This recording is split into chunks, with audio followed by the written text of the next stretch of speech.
We talk on the radio every week, a couple of times a week.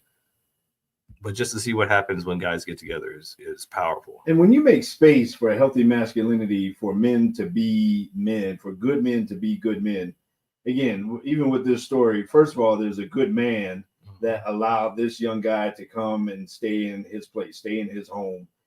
This guy, our buddy, is an empty nester. His sons, or his biological sons, are grown and gone.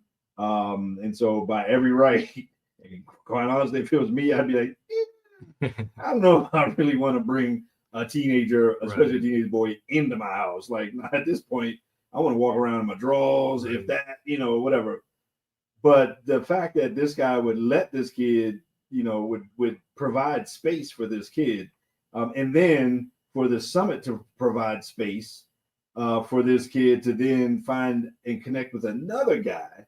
And this is a good kid. I mean, again, when, he was the one that said, hey, give me some advice. He was the one that reached back out to Everett.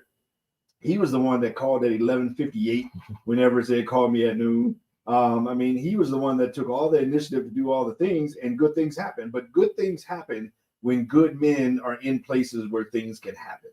And that, that again goes back to creating space for these things to happen. And you got to have the vision to be able to do that. And you got to have the fortitude and the guts to be able to go forward and make that thing happen.